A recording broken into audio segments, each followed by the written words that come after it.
Biblical Minimalism, Chapter 8. Owe no man anything. Owe no man anything but to love one another, for he that loveth another hath fulfilled the law. Romans 13:8. Debt. At the beginning of our minimizing journey, we were not only overloaded with physical possessions, we were also overly indebted with 2 mortgages, credit cards, and other debt. We had a lot to show for our debt, but we were literally drowning. We had made the decision years ago for me to quit my long-time career in banking to stay home to raise and homeschool our son. This meant that our one and only income source came from my husband, who was struggling to keep up with his stressful, demanding job, plus the upkeep and maintenance of all we owned. God often must allow things to reach a certain level of misery for me to figure out a change needs to be made. Misery often demonstrates itself through declining physical, emotional, mental, and even spiritual health. It is amazing to witness the toll that stress and living life in a fast-lane rat race will eventually take on a human body.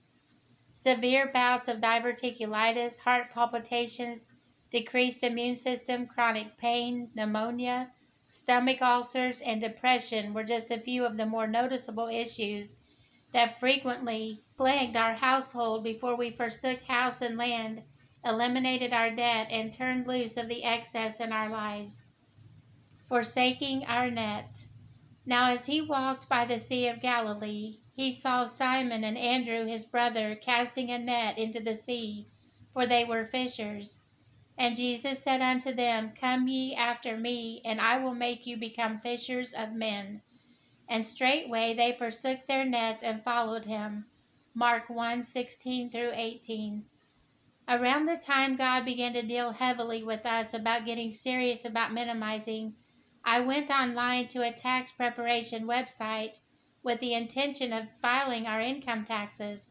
Imagine my shock when shortly after I thought I had electronically filed, we got an email stating someone else had already filed taxes in our name. How could this be? Who on earth would do such a thing? We had heard of it happening to others, but us?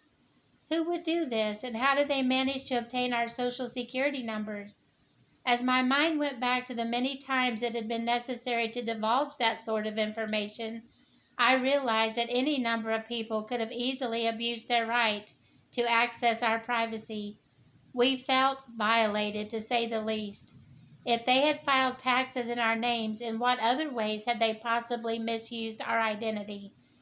What followed this revelation was a series of visits to the closest Internal Revenue Service office and much frustration. To be honest, it was an utter nightmare. Ecclesiastes 7:14 says, In the day of prosperity be joyful, but in the day of adversity consider. We were certainly living out a day of adversity. God definitely had our attention, and we began to seek His face with fervency. It felt like our whole foundation had been shaken. If ever I had come to a place in life where I felt the need to consider, it was then. Were we out of God's will in some way? Was He trying to expose something in our lives that was displeasing to Him? Asking those questions now seems absurd, but at the time we truly had no clue. In the day that we seek the Lord with our whole heart, He will be found of us. Jeremiah 29:13. That is a promise. There have been few times that our family has sought Him more wholeheartedly than during that ordeal. The identity theft horror continued throughout the winter, spring, and into late summer when it was finally resolved. Those were some difficult months as we were held under the gentle yet firm chastening rod of a just God who loves us too much to allow us to continue walking in rebellion to His word. The profound lessons we learned have brought us to the place of praising Him for this trial. It may seem bizarre to look at it as something to thank Him for, but had it not been for our identity being stolen, we may have stayed on the wrong path forever, and that would have been a tragedy. Psalm 33:17 says, A horse is a vain thing for safety, neither shall he deliver any by his great strength.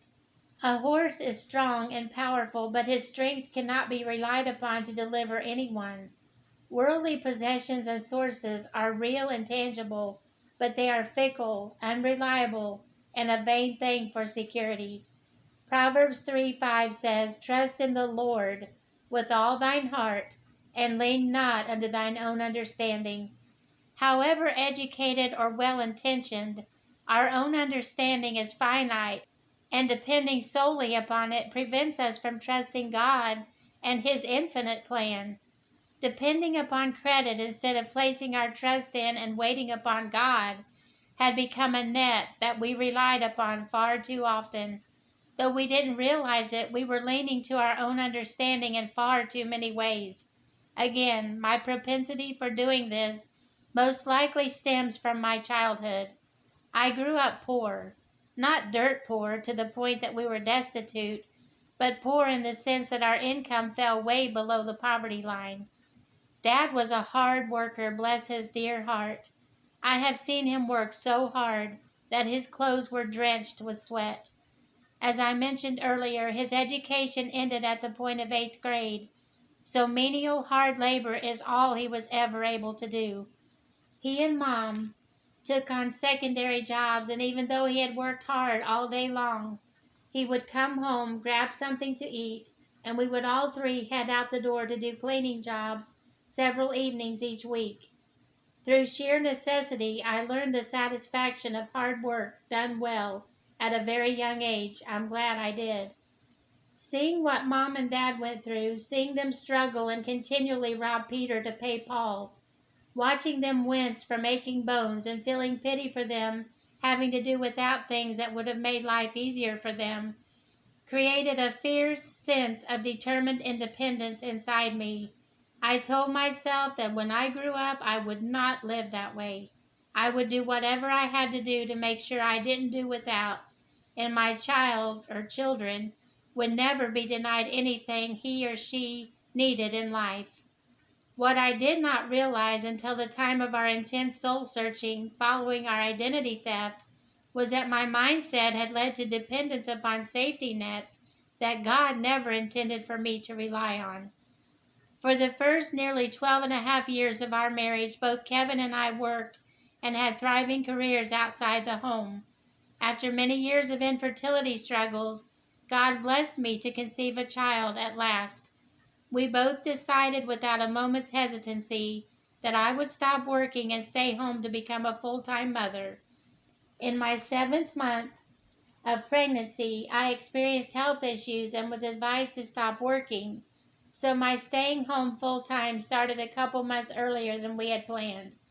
Instead of adjusting to the fact that our income had been reduced, I found myself faced with the temptation of using credit cards to maintain the level of lifestyle we had become accustomed to living. Not that we lived elaborately by any means, we didn't. And not that we hadn't ever used credit cards before, we had. But never had we felt we needed them as much as we did after my income stopped flowing in. Looking back now, seeing how far we've come, and what God has defined as needs in our lives, I can see that what we were buying on credit were not needs at all. But that was then, and this is now, and there were a million hard lessons that had to be learned in between.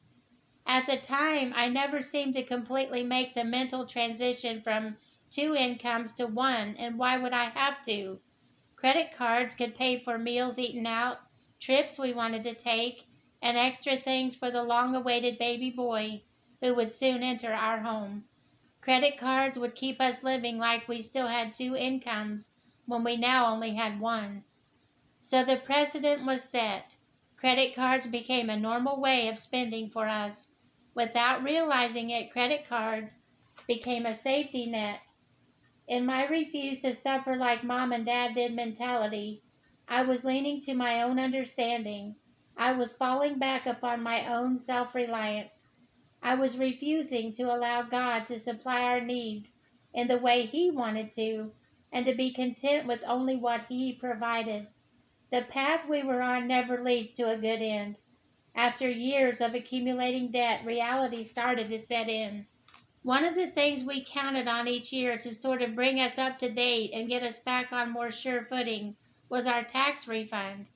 It had also become a safety net. We would often say things like, when we get the tax refund, we'll pay off such and such. And this would justify and relieve any guilt feelings about overspending and give us the courage to continue running up and maxing out balances. Always, always a bad idea.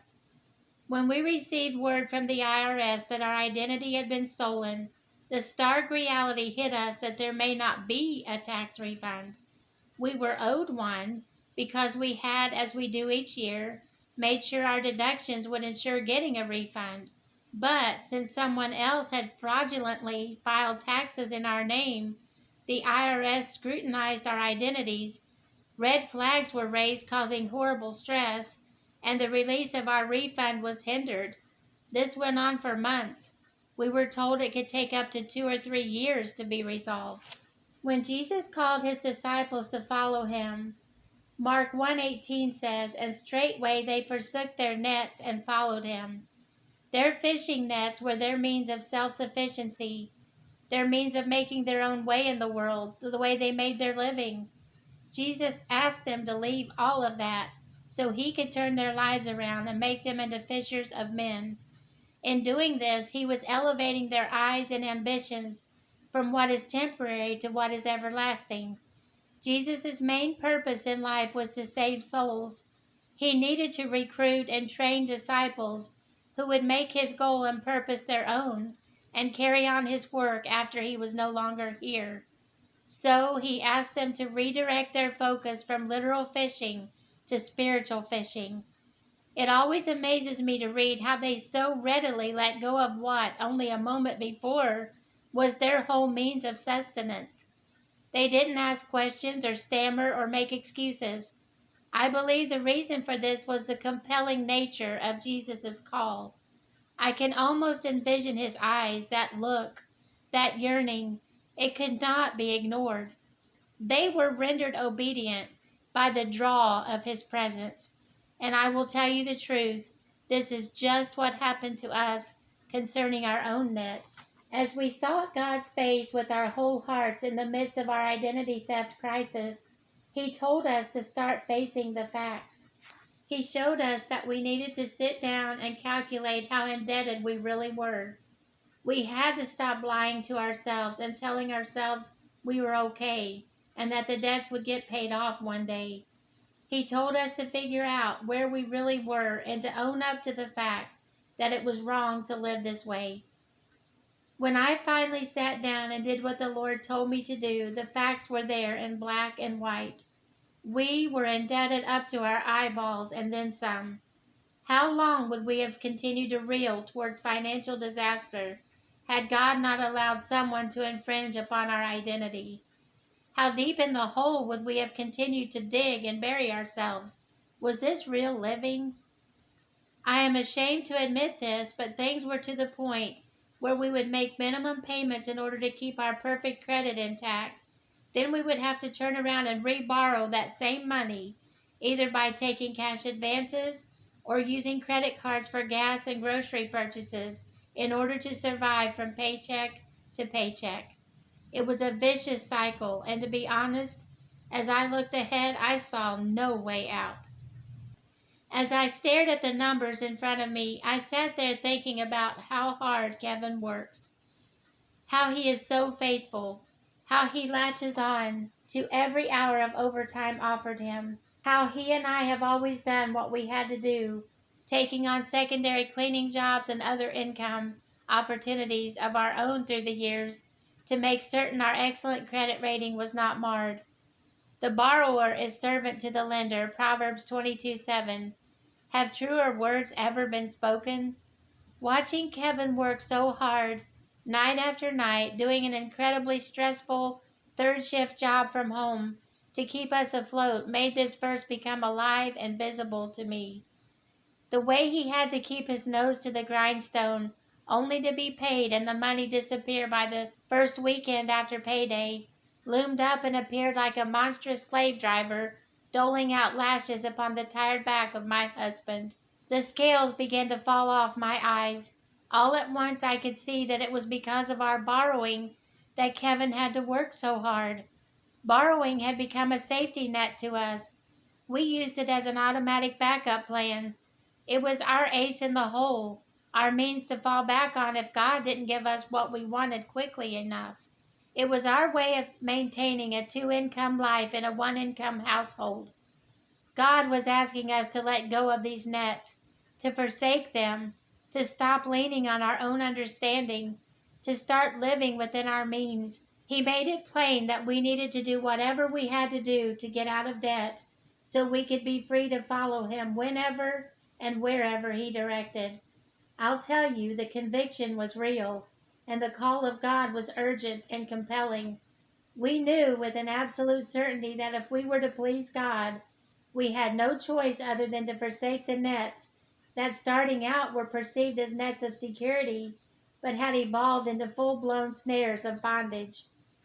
It is never easy to let go of a safety net, but when God specifically tells you that He wants to be your all in all, that it is time to walk by faith and launch out into the deep, do you really have a choice?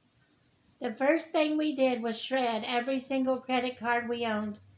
From past experience, we knew that if the cards were in our possession, temptation would more than likely supersede better judgment every time.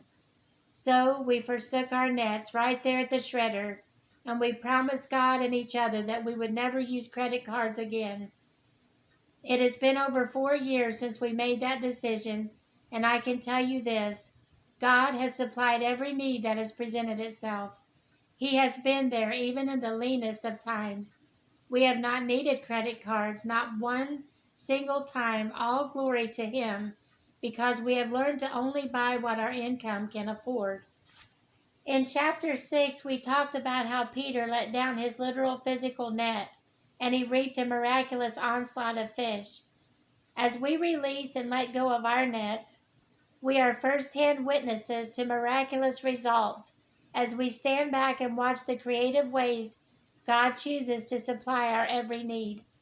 Now unto Him that is able to do exceeding abundantly above all that we ask or think, according to the power that worketh in us.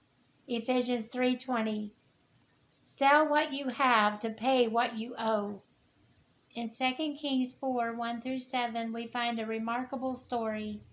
A widow came to Elisha and told him that her husband had died. Upon his death, she was left with unpaid debt, and as a result, the creditor was threatening to take her 2 sons as slaves. Elisha responded, "What shall I do for thee? Tell me, what hast thou in the house?" And she said, "Thine handmaid hath not anything in the house, save a pot of oil." Elisha said, "Go, borrow thee vessels abroad of all thy neighbors, even empty vessels, borrow not a few. And when thou art come in, thou shalt shut the door upon thee and upon thy sons, and shalt pour out into all those vessels, and thou shalt set aside that which is full." So she went from him and shut the door upon her and upon her sons, who brought the vessels to her, and she poured out. And it came to pass, when the vessels were full, that she said unto her son, "Bring me yet a vessel." And he said unto her, "There is not a vessel more." And the oil stayed. Then she came and told the man of God, and he said, "Go, sell the oil, and pay thy debt, and live thou and thy children of the rest." Though we didn't fully face the music concerning the extent of our indebtedness until we were in the throes of an identity theft nightmare, our debt had weighed heavily upon us for many years prior. So many times I would read the story above and try to figure out how God wanted us to apply it to our own lives. I thought often of Elisha's question, "What hast thou in the house?" It wasn't until the Lord began to deal with us about moving that I was finally able to piece it all together and understand that God was asking us to sell what we had to pay what we owed. By coming to a place of willingness to sell what we had on hand, our home and land and excess possessions, we would be able to pay off debt. I will say that it was a great disappointment to us that the sale of our home did not enable us to walk away 100% debt-free. During the time it was on the market, the Lord kept telling us not to focus on the amount of the selling price. He knew we were fixated on getting completely out of debt in one fell swoop, and that if we obstinately held out for an amount high enough to pay off all our debts, the house would not sell. It was absolutely His will that we move, so He consistently prompted us to focus on selling and not the selling price. Though it was a huge letdown to us to not be able to pay everything off at once, and we were left with 17% of our original debt, even in this, we have gleaned valuable spiritual lessons. God doesn't always reach down and immediately eliminate the messes we have created for ourselves. Sometimes He allows us to feel the sting of bad decisions to drive the truth home so firmly that we won't forget or repeat the mistake in the future. After the disappointment of only being able to become 83% debt-free from the sale of our home, God began to show us that He was not finished. He is not an 83% God. He is not a 90% God. He is a 100% God. Over time, He has blessed and enabled us to pay off every shred of our remaining debt. So many lessons learned, and with time and God's provision, we are now 100% debt-free. All glory to Him. Steps to freedom from debt. The first step to recovering from indebtedness is to find out where you really stand. Until you do that, you will more than likely never make any changes to your spending habits and the way you handle your finances. In order to accurately assess your situation, you will need to be completely honest with yourself, with your spouse and family, and with God. Finding out how much we owed was a great motivator in doing what we needed to do to become debt-free, and was actually a big part of the reason we were finally able to surrender to God's will in selling our home and walking away from all that was familiar to us. The second step to debt recovery is to stop incurring more debt. God does not need a credit card to supply your needs. Standing on the other side of over-indebtedness by the grace and mercy of God, and feeling the freedom of being 100% debt-free, I can see that now. I can also see that God would never ask us to do something that would require us going back into or incurring more debt. He would not call us out of bondage, then require us to backtrack and go back into it. He would never call us to forsake our nets, then ask us to go back and pick them up again. To ask us to go back into debt after delivering us from it would be in complete contradiction to His word. This goes completely against what you and I have been taught in this give it to me now, buy now, pay later age, but this is biblical. Let me prove it to you. Owe no man anything but to love one another, for he that loveth another hath fulfilled the law. Romans 13:8. For the Lord thy God blesseth thee as He promised thee, and thou shalt lend unto many nations, but thou shalt not borrow. And thou shalt reign over many nations, but they shall not reign over thee. Deuteronomy 15:6. The Lord shall open unto thee His good treasure, the heaven, to give the rain unto thy land in his season, and to bless all the work of thine hand. And thou shalt lend unto many nations, and thou shalt not borrow. Deuteronomy 28:12. Be not thou one of them that strike hands, or of them that are sureties for debts. If thou hast nothing to pay, why should He take away thy bed from under thee? Proverbs 22:26-27. Jesus even mentioned debts when He taught His disciples how to pray. And forgive us our debts as we forgive our debtors. Matthew 6:12. Jesus would never instruct us to ask our Father in heaven to forgive us for something, then ask us to turn around and repeat the same offense. I know this is a hard truth to swallow when it comes to making larger purchases, such as a home or an automobile. I realize we do not live in Bible days. In today's world, to even imagine or suggest that someone not go into a mortgage or car loan debt seems preposterous. But what if we all only purchase what we could actually afford to pay cash to buy? As a side note, did you know the word mortgage literally means death pledge? Looking back, that is sort of what it felt like. There is no shame in renting someone else's property instead of owning our own if it means avoiding the pitfall and bondage of long-term debt. Laden with debt, we do not really own it anyway.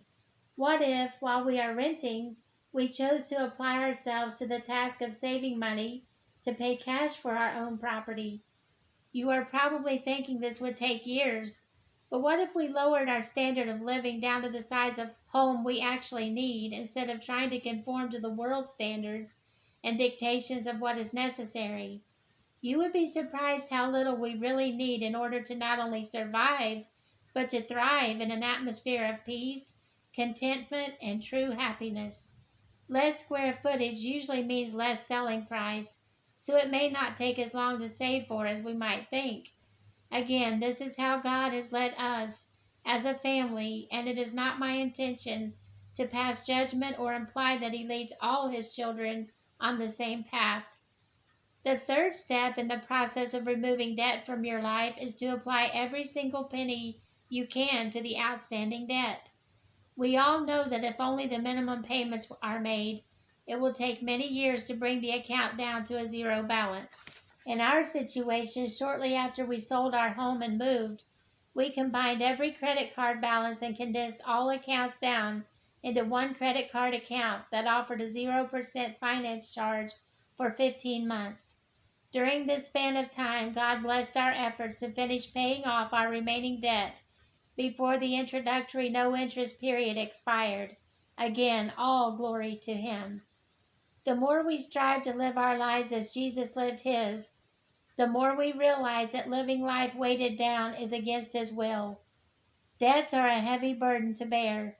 They create untold stress and unnecessary worry.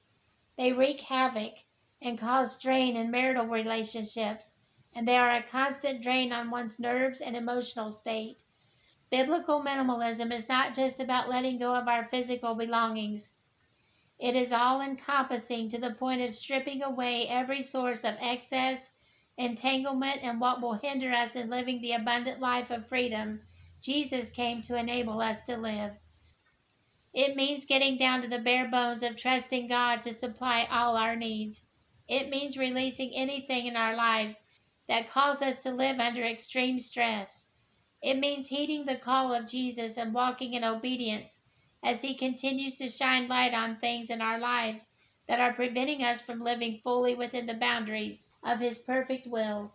It means walking by faith and not by sight.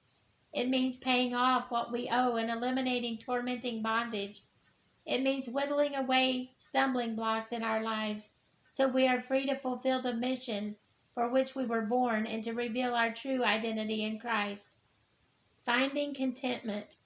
A big part of refusing to buy things on credit and not incurring more debt has to do with contentment. How many times have we used a credit card to buy something not because we needed it today, but because we didn't want to wait to acquire it? Just because we want something does not justify our going into debt and further placing ourselves outside of the realm of God's perfect will in order to have it. Contentment is something that has to be learned. It is not a trait with which we are inherently born. How much easier it would be if this were the case. The Apostle Paul had reached a place in his personal walk and experience with the Lord that he had learned to will himself to be content, regardless of his outward circumstances and situation. Philippians 4:11-13 says, "Not that I speak in respect of want, for I have learned in whatsoever state I am therewith to be content.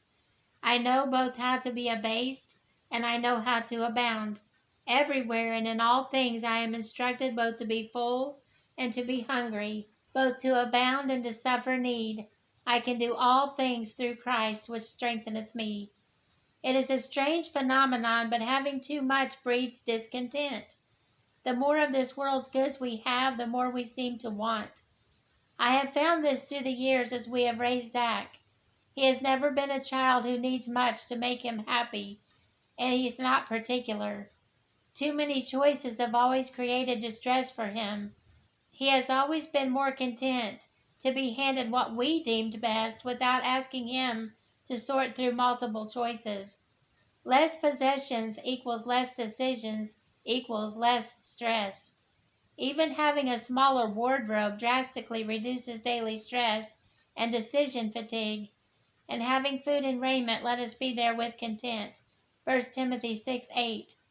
The Apostle Paul did not mention owning a home or having an abundance of possessions in this passage.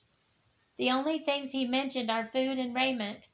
Pretty basic stuff, but boy did he ever have the right idea. Simplifying our lives has brought a level of contentment that I never knew existed. Letting go of most of our physical belongings has made us more content. We seldom feel the desire to purchase anything other than what we need, and the only dissatisfaction we feel is a continual sense of needing to let go of more. The less we own, the less we want to own. The less in our possession, the more satisfied we feel. The less we have, the less we want or need. Who would have thought? Biblical minimalism breeds contentment.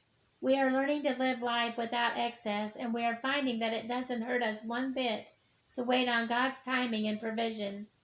If buying something requires going into debt, the bondage that ensues is just plain not worth it, and is counterproductive to the calm of minimal living.